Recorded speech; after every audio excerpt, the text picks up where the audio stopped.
Bon dimanche enneigé tout le monde, j'espère que vous allez bien. Jour de match dans la NFL, on a un match ce matin, plein de matchs cet après-midi. Donc prenez papier crayon, voici tous mes bets pour l'assistant bet du jour. Premier match ce matin, Washington contre Miami à Madrid. Je suis à l'aise de prendre Miami moins 2.5. Miami a dit qu'elle allait run the table d'ici la fin de l'année, j'ai hâte de voir ça. Mais contre Washington, c'est très possible. À Chain, over 125 verges, je pense que c'est réaliste. C'est pas arrivé souvent cette année, mais je pense que c'est réaliste avec la performance la semaine passée. C'est quand même 2,05 fois la mise, donc c'est un pari audacieux, mais ça peut quand même rapporter.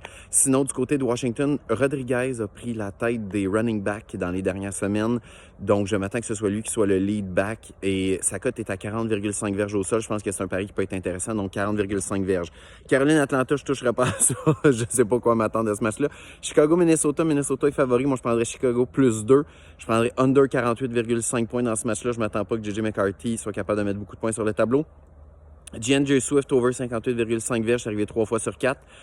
Naylor, le wide receiver de Miami, over 26,5 verges, c'est arrivé 6 fois sur 9 matchs, donc je pense que c'est un pari qui peut être intéressant. Sinon, Loveland du côté de Chicago, over 26,5 verges, juste c'est arrivé 3 fois dans les 3 derniers matchs. Cincinnati-Pittsburgh, moi je prends les Bengals plus 5, je m'attends même peut-être que les Bengals gagnent le match. Warren, je m'attends à un bon match de sa part, 78,5 verges au sol. C'est arrivé juste une fois cette année, sauf qu'il joue quand même contre la def des Bengals qui est vraiment pas bonne, donc je m'attends que Warren ça rentre. Flacco, over 38,5 passes, c'est arrivé 3 fois sur 4 depuis qu'il est à Cincinnati, donc je prendrais ça aussi. Green Bay, Giants, mon équipe, go Green Bay. Jacobs, over 2,5 cash, c'est arrivé 6 fois sur 7, donc je m'attends que ça rentre. Du côté des Giants, Tracy, over 2,5 catch aussi, c'est arrivé 2 fois sur 3 dans les 3 derniers matchs depuis que Scalibou n'est pas là. Romeo Doubs, over 48,5 verges, j'en ai parlé dans le podcast, je m'attends à un gros match de Romeo Doubs. Sinon, Winston, au moins un pick. On peut s'attendre à ça du côté de Winston. Chargers contre Jaguars. Chargers moins 3. Ladd McConkey qui est en feu, over 62,5 verges, 4 fois sur 5.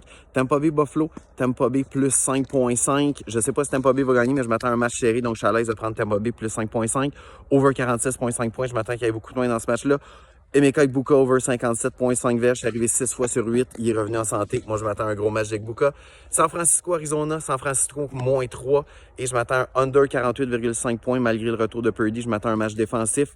Seattle Rams, under 49 points, je m'attends à un gros match défensif. Charbonnet, le running back de Seattle, over 30,5 verges, 4 fois sur 6 dans les 6 derniers matchs. Karen Williams, au moins un TD.